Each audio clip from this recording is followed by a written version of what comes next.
and welcome to the Columbus Metropolitan Club. I'm Steve Marks, chair of the CMC Board of Trustees and president of Hannah News Service here in Columbus. Metro Club live streaming is presented by the Emergency Response Fund of the Columbus Foundation and in partnership with the Columbus Dispatch and PNC. Today's forum is sponsored by HNTB and I Know I Can. Thank you very much. We'd like to thank all of our sponsors and especially those of you watching today who purchased a virtual seat for this forum. We are very grateful for your support and are able to continue live streaming services in large part because of you. Again, thank you. In the early 1930s, fewer than 10% of rural citizens had electricity, leaving them in the dark. The Rural Electrification Act, enacted in 1936, was one of the most successful government programs ever, helping to bring electricity to more than 90% of rural America by 1945.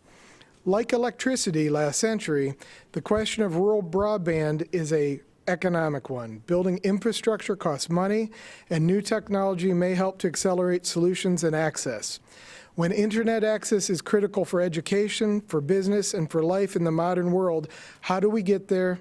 Let's learn more. Please join me in welcoming today's speakers, Lieutenant Governor of the State of Ohio, John Husted, Vice President of Statewide Services for Ohio Electric Cooperatives, Doug Miller, Principal of Eastern Elementary in Meigs County and mother of Cincinnati Bengals quarterback Joe Burrow, Robin Burrow, and our host, Report for America journalist at the Columbus Dispatch, Ceili Doyle. Kaley, the stage is yours.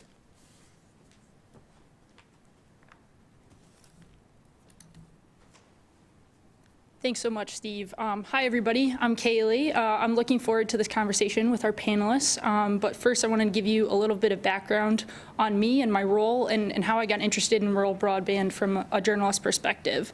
So I started at the Columbus Dispatch in June as our Report for America core member.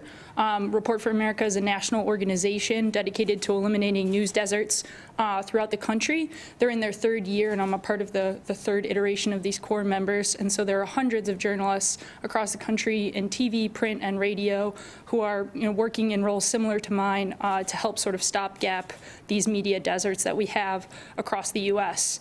So the Dispatch, which for many decades had a very storied state desk with dozens of reporters covering news across Ohio, rural and urban and suburban areas, was in need of a full-time reporter to cover Southeast and Appalachia, Ohio. Enter me. And full disclosure, I am, as many of a source has pointed out, a Flatlander, and a Flatlander from Chicago at that. But what struck me the most when I first started reporting in the region is the lack of broadband and the lack of internet access overall. And it's a really huge 21st century necessity, as we all know now, and the pandemic has certainly exacerbated a lot of issues that were pre-existing to begin with. And it's also, the number one issue that folks would bring up to me, whether that was teachers, bar owners, regional advocates, healthcare workers, they all said the same thing. Where's the internet? How can we get it? And maybe you should write about that. So I dug into that, and as our three panelists can tell you, a lack of access is a huge inhibitor to prosperity in Southeast Ohio. It's a huge issue when it comes to jobs, to access to health, medicine, education, and it's only been, exacerbated by COVID-19. So according to a study conducted by local regional council Buckeye Hills, right now there's more than 340,000 households without access, and that's approximately 1 million Ohioans who don't have the internet on a consistent or reliable regular basis. And so my reporting sort of unearthed, in addition to that there's a disconnect between the reports that telecommunication companies who provide this service file to the FCC and the actual access folks on the ground really experience in a day-to-day way. So most rural Ohioans don't actually enjoy the kind of broadband that we have here in Central Ohio and in Columbus.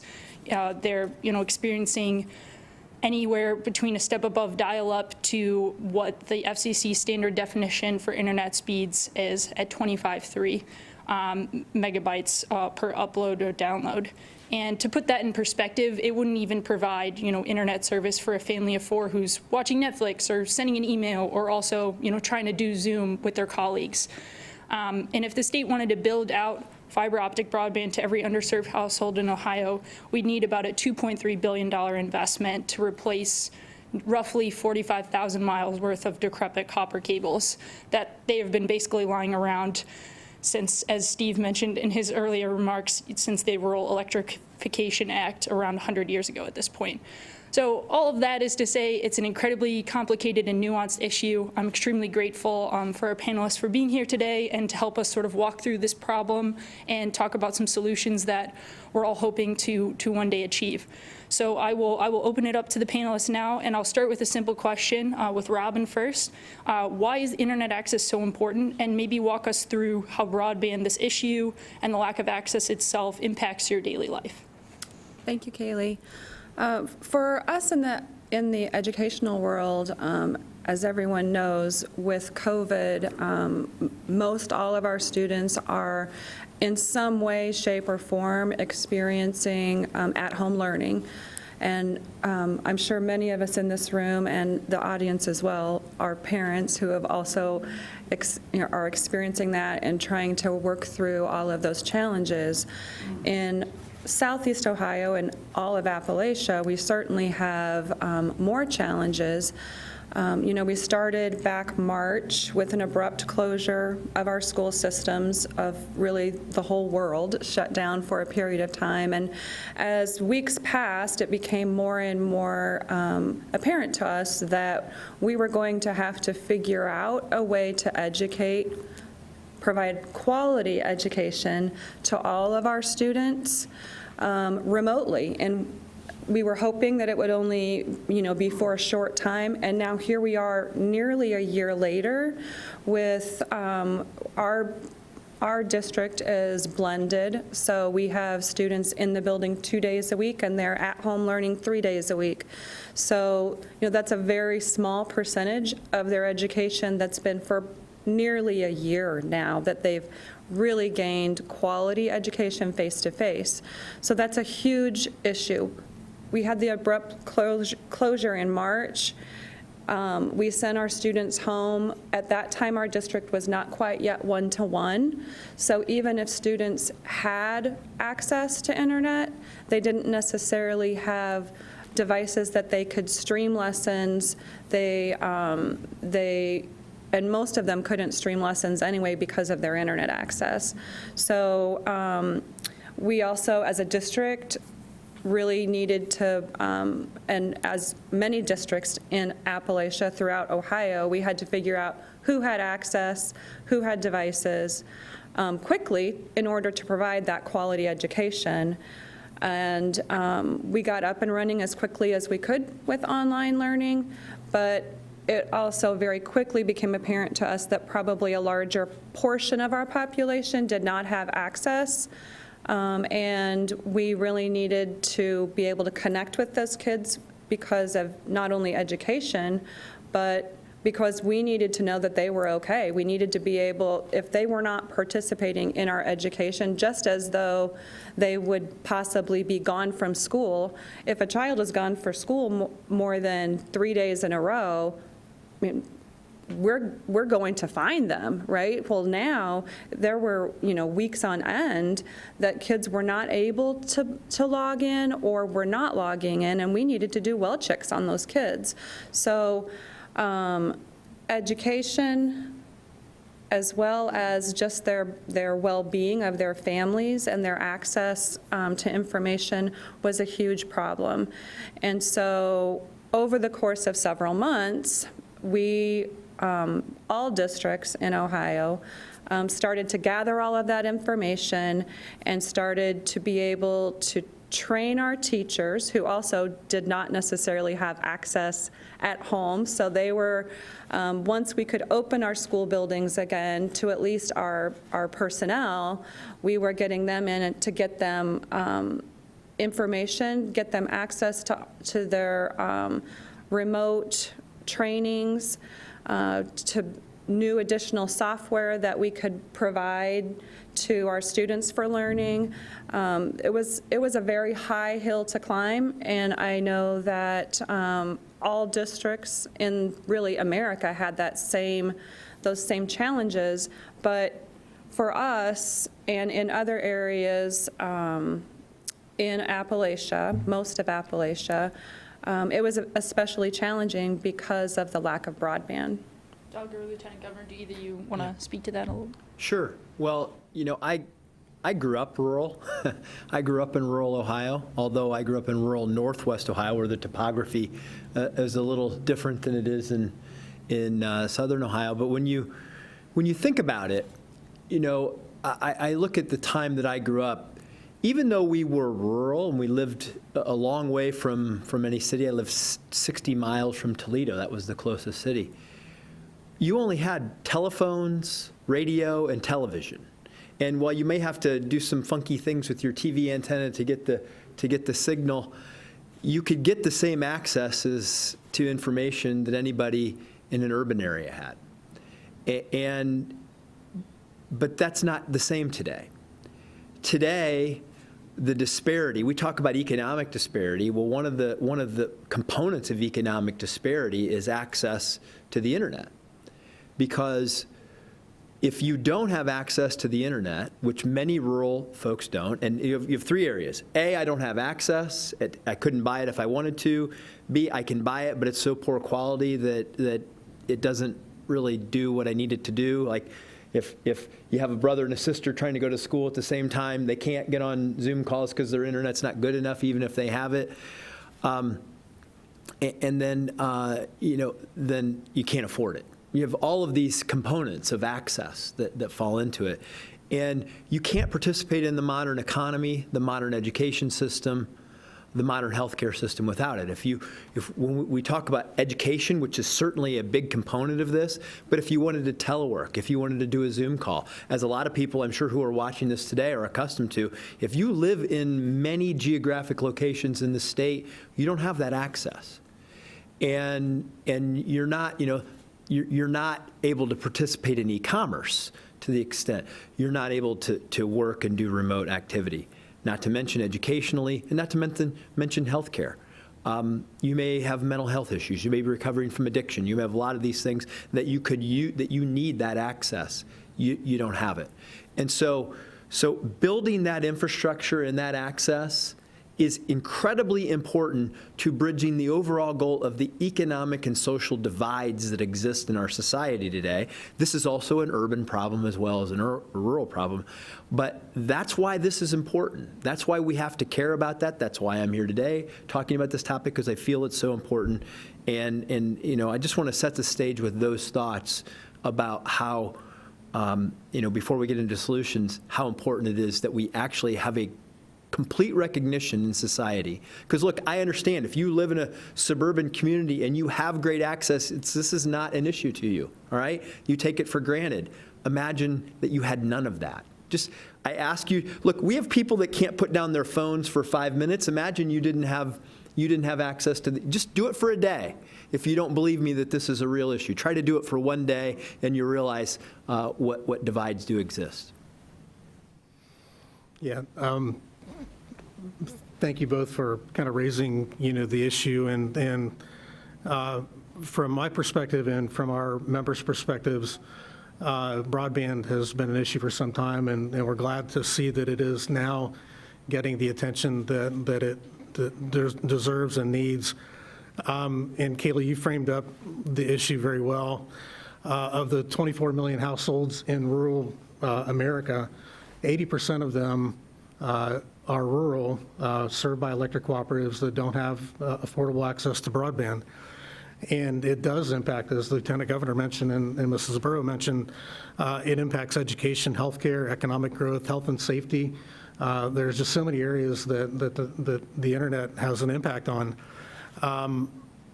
And, from an electric cooperative standpoint, stifling economic growth is really a challenge. So I do a lot of strategic planning for several of our cooperatives, and one of the issues that they raise with me is that, rural areas, we're not growing. We're not adding new consumers. We're actually contracting. Many cooperatives are serving fewer consumers today than they were years ago, and broadband access is going to be a leading cause of that down the road. Think about, you raised the question from an education standpoint. You have a family of 4. Mom or dad has to now work from home. Kids are learning from home, and you have this contracted bandwidth internet connection that really makes it a challenge. I know my personal story for quality broadband, I live in the Indian Lake region. I wouldn't call it necessarily completely rural, but it is somewhat rural. The only access that I have to internet is through a digital subscriber line, a DSL line, that at the beginning of the pandemic was a 15 megabit connection, and I could not do a video conference call from my house. So, that's what I have to do. Then I have to go into the office, then increase my exposure to other health and safety concerns. So it is a consideration, for a family and for people to whether they're to locate their home or their business in a rural area, and it shouldn't be. I mean, it really should be, we should have equal access no matter where you want to locate. There are a couple other stories. We have an employee, one of our government affairs folks whose father was going through some significant health challenges, needed to attend a doctor's appointment at the Cleveland Health Clinic. His doctor was up there, or her doctor. They tried to do an internet-based teledoc type call, didn't have a quality internet connection, so she ended up having to drive him to the Cleveland Clinic, a 2.5-hour drive each way so he could see his doctor. That's the kind of challenges that we experience in rural Ohio. And from an operational standpoint, the 24 electric cooperatives in Ohio, we provide electricity in 77 of the 88 counties. So this is definitely a Southeast Ohio issue, but it is a rural Ohio issue in all 77 of those 88 counties. And by the way, we serve in some of the toughest terrain that you can imagine, on average about 8 consumers per mile of line. And so it makes the economics of extending broadband even more challenging. But and then you throw in, we have one cooperative in Guernsey County that during the pandemic wanted to implement remote work, wanted to have their employees work from home, but their employees don't have high-speed internet access from home to be able to do that. So now we've putting our employees at risk by not having that available to them. So thank you for raising the issue, and it's an honor to be on this panel with these distinguished guests. Thank you. Thank you all for being here.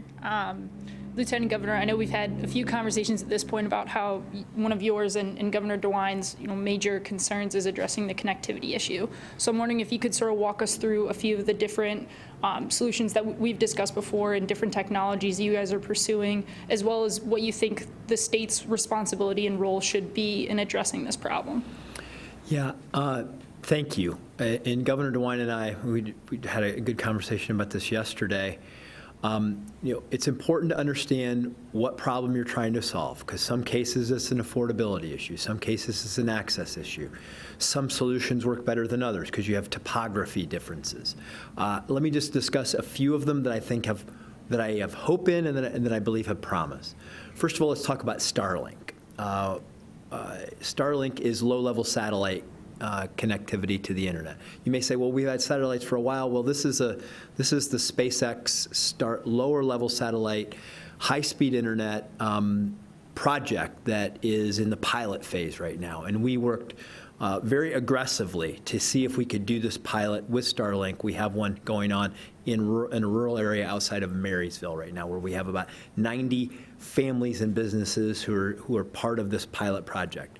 We want to do a test case with it. Does this technology work? Because if it does work, it can really help solve some of the topography, the ones where it's going to be really hard to get a signal or to run wires to those locations. So if that works, it has great promise. But we're trying to be aggressive in getting that effort started in Ohio.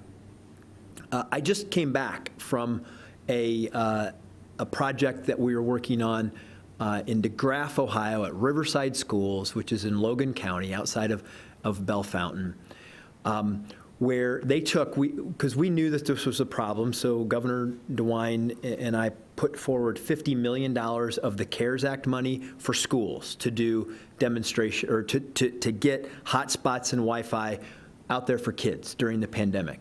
But I remember when we did that, I remember thinking, this is just temporary. This is taking that money and it's putting them in to solving, but this is not a permanent solution. And fortunately, Riverside Schools worked with our Innovate Ohio team, our broadband team, Ornet, and a bunch of partners on this. And they now have a signal on their football stadium that will transmit a mile and a half out to all of their communities. It includes, now they have 600 business and residential customers, all serving the students and in that community. And they did it, it was a $171,000 investment to get that out. And they're going to give, and it's going to be $15 a month for high-speed internet service, 50 megabit download, 10 megabit up. There we go. Easy for me to say, right? And then you ultimately can install transmitters to take that every mile and a half and continue to build out on that.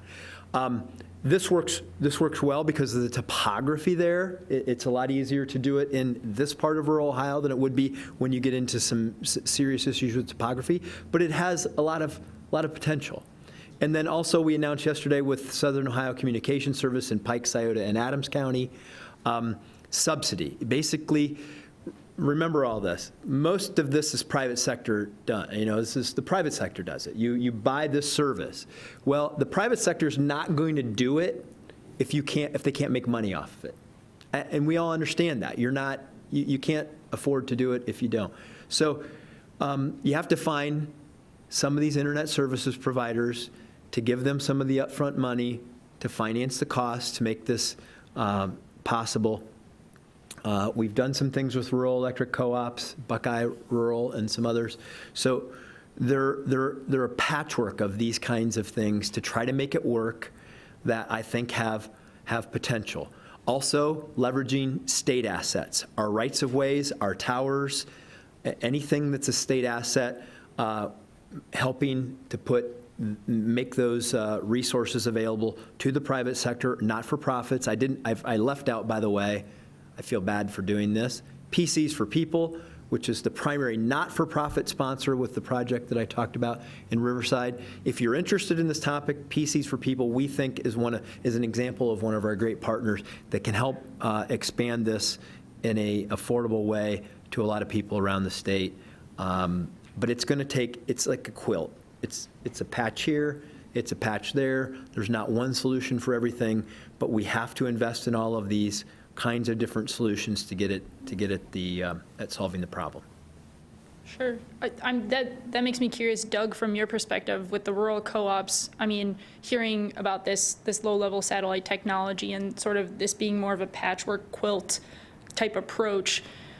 In my research and in stories that I've written now about broadband, I think a lot of other folks in Appalachia, I know in Tennessee, they've built out a whole infrastructure based on rural co-ops providing, fiber optic broadband. Is that something that's feasible for Ohio, or how do you see, Ohio's electric co-ops playing in that role?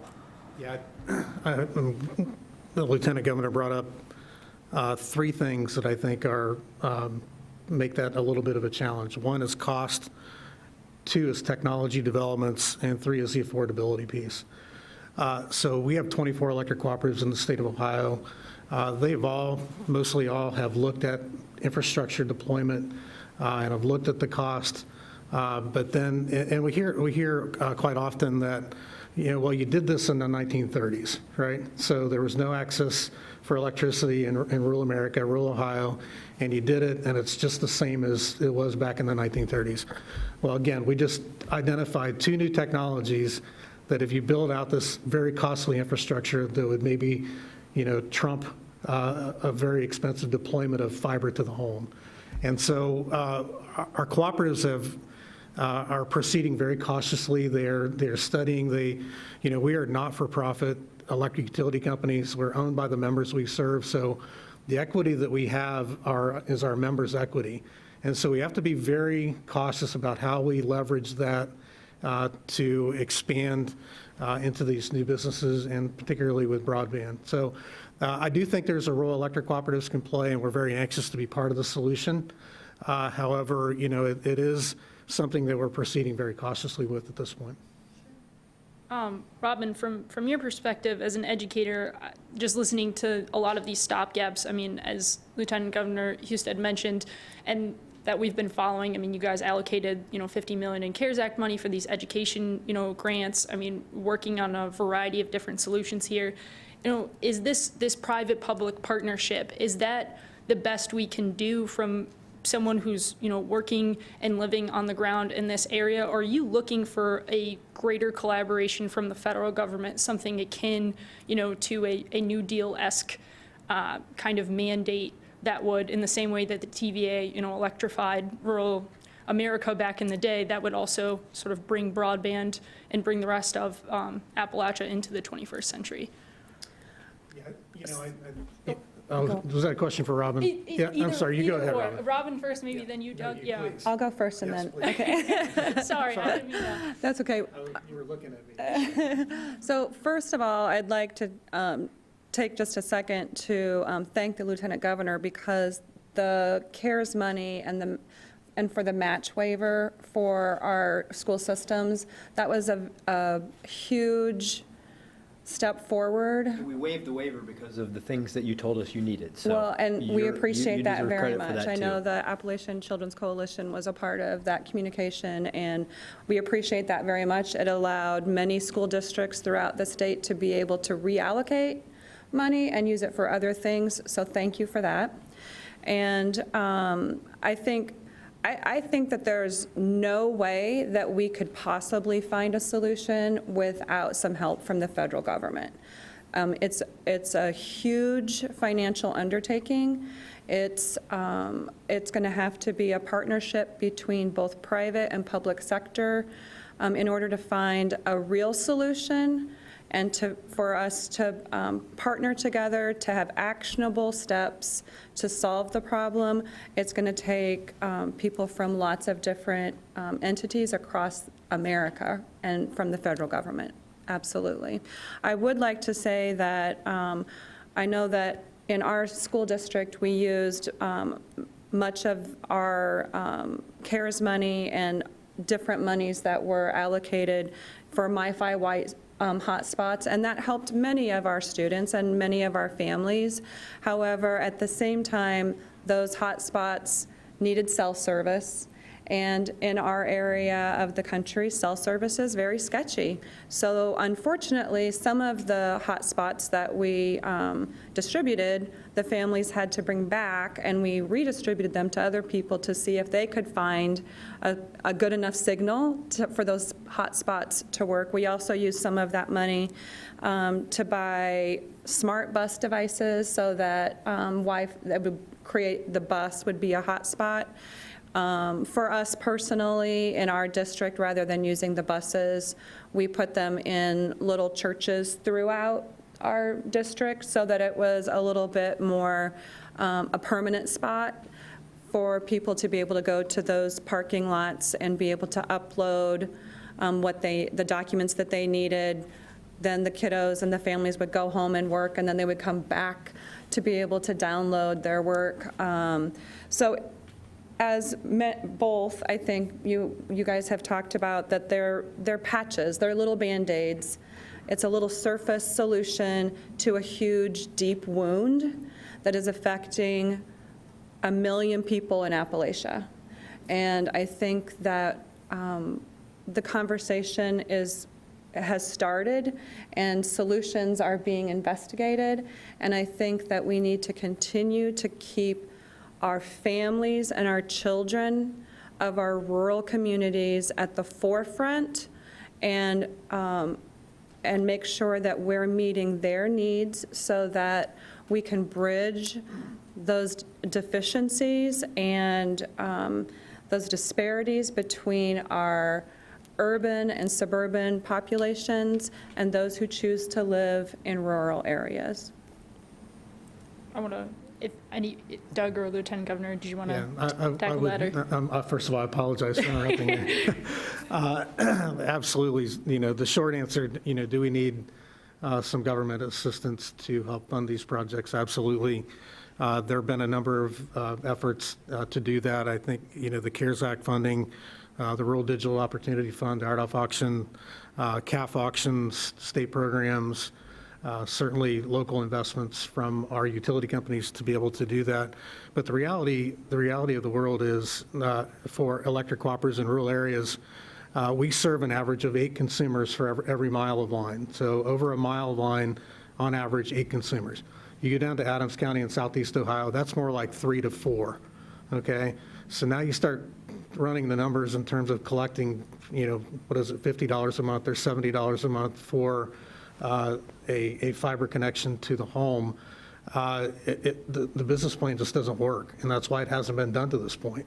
And so we're going to need some sort of help or some sort of technology solution to be able to get that done. We talk a little bit about, public-private partnerships, I think, and public-public partnerships. We have one electric cooperative in Southwest Ohio that has partnered with a larger regional telephone company to be able to bring broadband to the members of that electric cooperative. We have another cooperative up in Northwest Ohio that's partnered with a local ISP. Not necessarily, they haven't brought broadband yet, but they're putting in infrastructure to be able to have the capacity to do that down the road. Just read a report from our counterparts in Georgia about 3 different case studies of where a telephone company, like even kind of an independent telephone company and the local electric cooperative have partnered, or even larger for-profit telephone companies. So we need to start having those kind of conversations to be able to bring people together to get this done. And I'm glad the Lieutenant Governor has made this a mission and a passion of his, and we really appreciate it, to bring this, put this on the radar for all of Ohio, so appreciate it. So two points, one on the economics of it and one on the federal funding. So I think it's important, I often get the question of like, why don't you just solve it? It's like, well, it costs a lot of money. And when you talk to a private provider, they will say, on average, it costs around $60,000 a mile for broadband, okay? Well, once you get out into rural areas, the project we just worked on yesterday that we're doing in Pike, Scioto, and Adams County that we helped support, that's going to be 64 miles. It's going to serve 1,300 residential and business customers. But when you think about that, that's 21 customers a mile, okay? Now, to make that work, the companies will tell you, well, we need to recover our capital costs, our CapEx in 7 years, or we won't invest the money. And if we don't recover it in 7 years, if we don't think, so you not only have 21 in a mile, but they also have to purchase it and pay for it. And if you run into categories of people, if the cost is too high and people can't pay for it, it's complicated in making the economics of that work, okay? So that's the challenge, the numbers challenge, just in general. There's no two situations that are exactly the same. But I was hopeful that we would get it. I mean, for a fraction of the money that the CARES Act, or that all of the $3 trillion we've spent on COVID, we could have solved this problem, okay? But the latest round of funding that was out there, all of that, not all of it, the vast majority of it went directly to the private sector providers, okay? It didn't come to us. It went to them. We don't know the rules around it yet.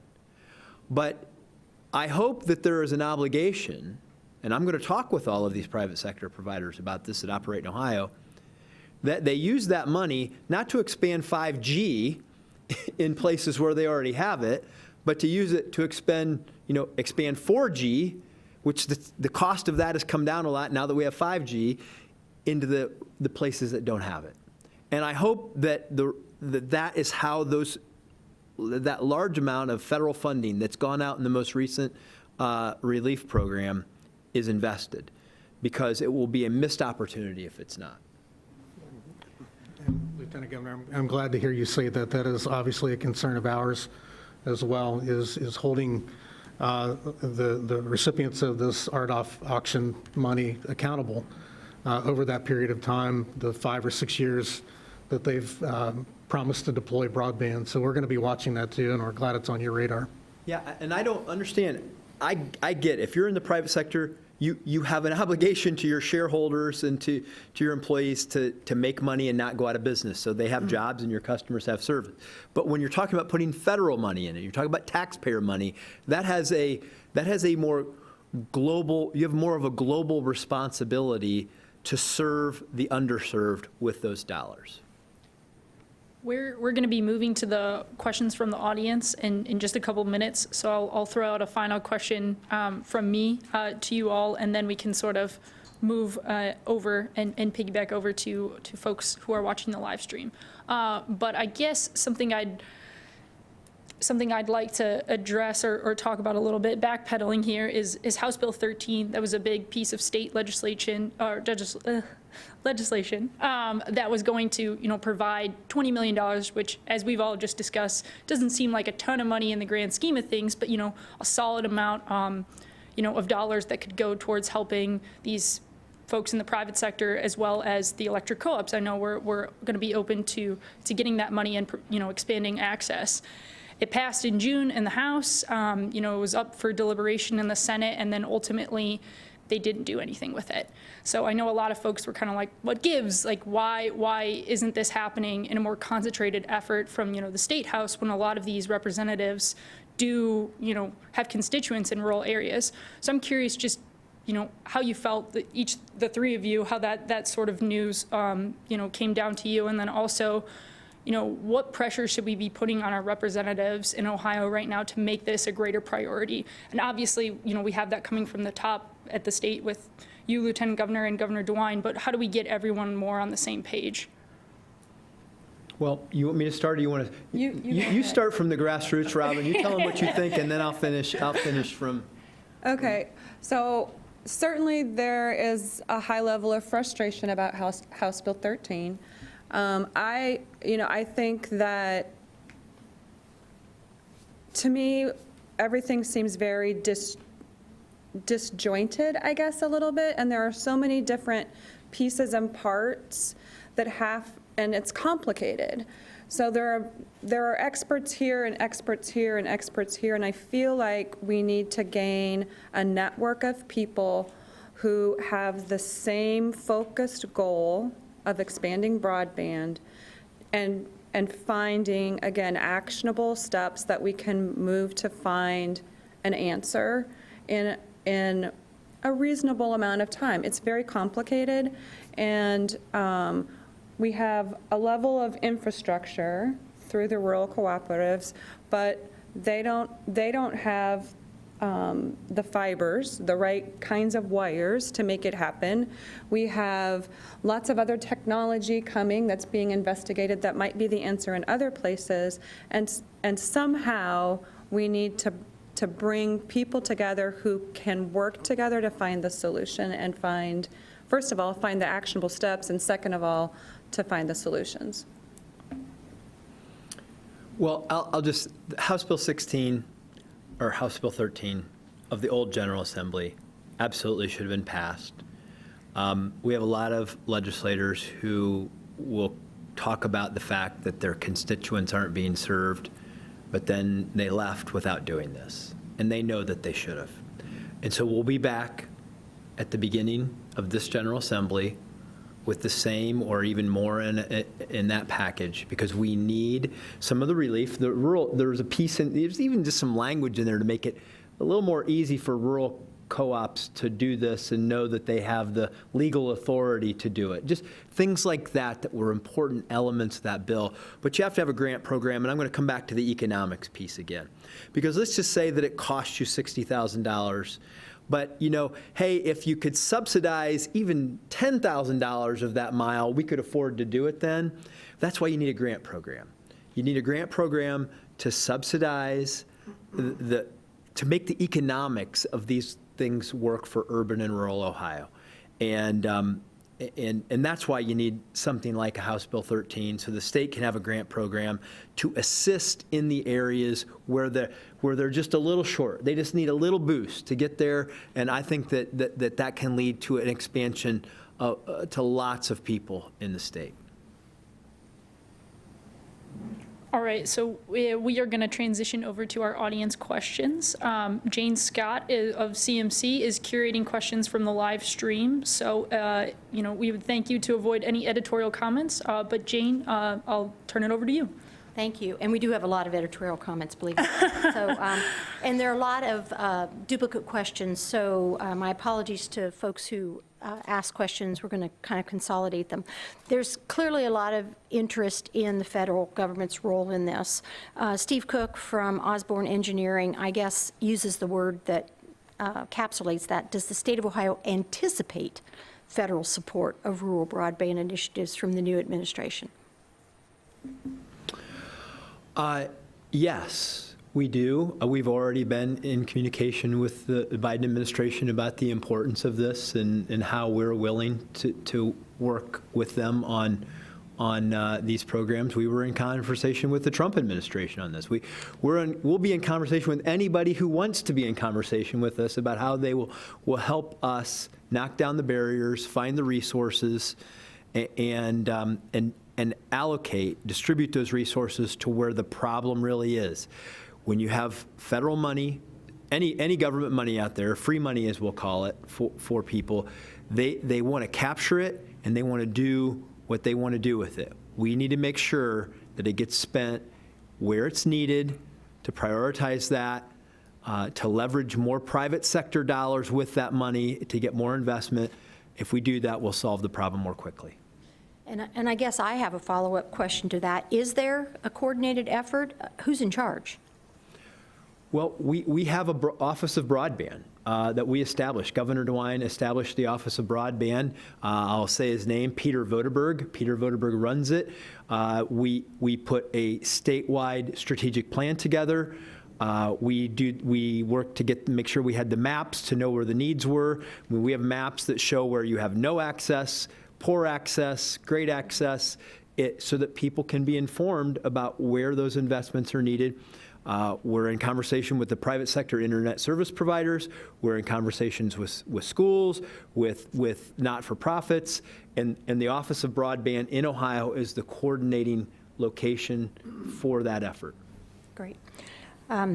One member has a question. Why was this not taken into consideration before the pandemic? I believe this disconnect is not just because of COVID.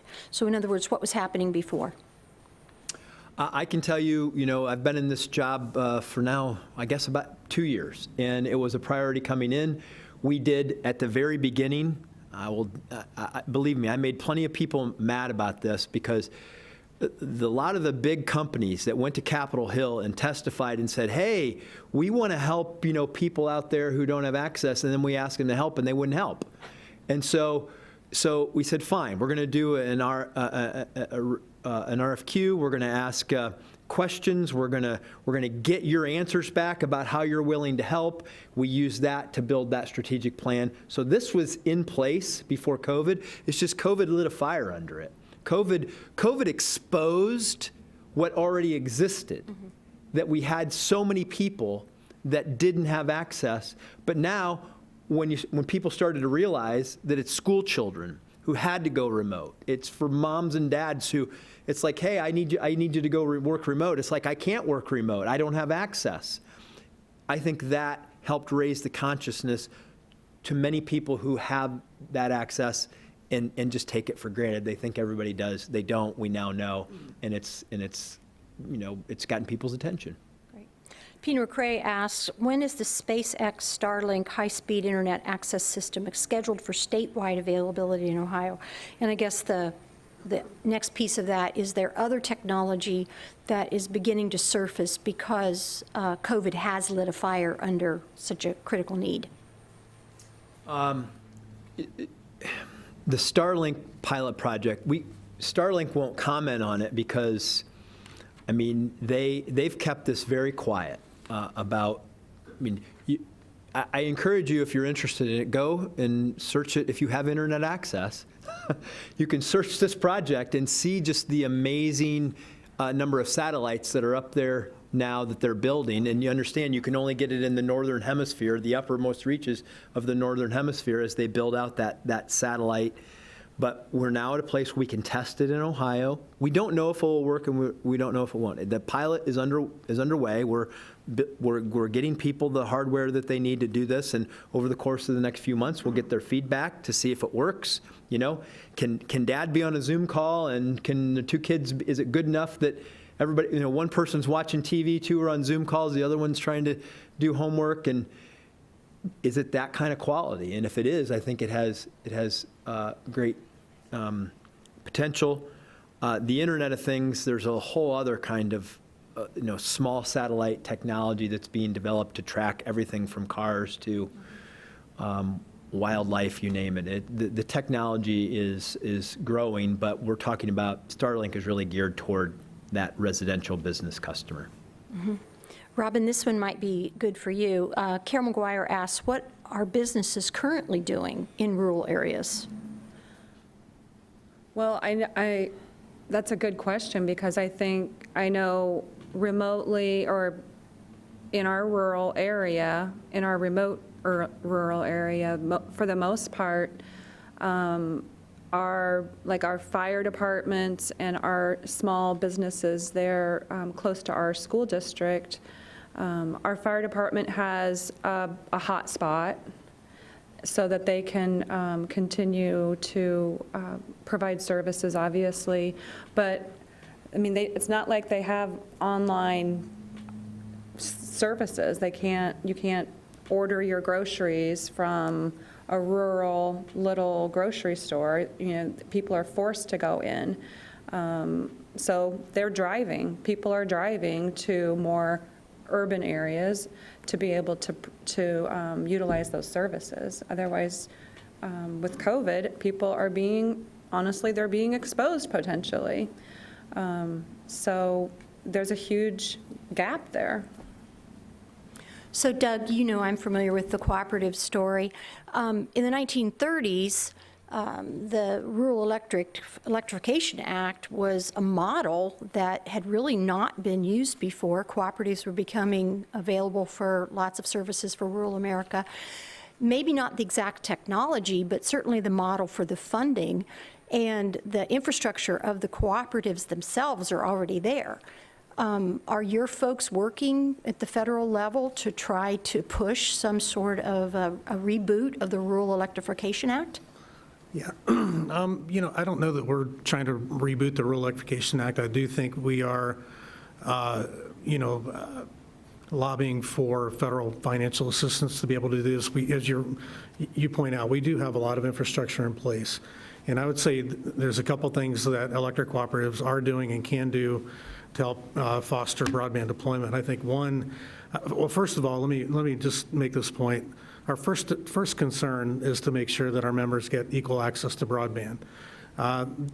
There are some cooperatives that are actually going into the business themselves. There are others that are partnering. There are others that are kind of sitting on the sidelines, kind of waiting to see what happens. And I kind of look at our electric cooperatives as that kind of that provider of last resort, I guess. So for the last 80 years, we have done electricity. We're really good at doing electricity. Fiber and telecom, we're not experts in that field. So it really would be beneficial, to partner with somebody to be able to do that. But there are a couple things. One is we do have poles and wires that run across the countryside, and those are available for telecom and cable TV providers to attach to be able to extend broadband. I think the other thing is many of our cooperatives are building fiber loops to connect all of their substations so they can bring data back on their electric distribution system.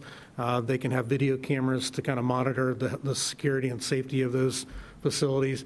But when they're doing that, they're adding the capacity to be able to partner with an ISP to utilize or to partner with them on that infrastructure to deploy broadband. So there are a number of things that we can do. The model in 1930 served as a good example. But again, it's a very competitive business. Yeah. So there's been a number of questions about not only the need for education, but certainly for telemedicine.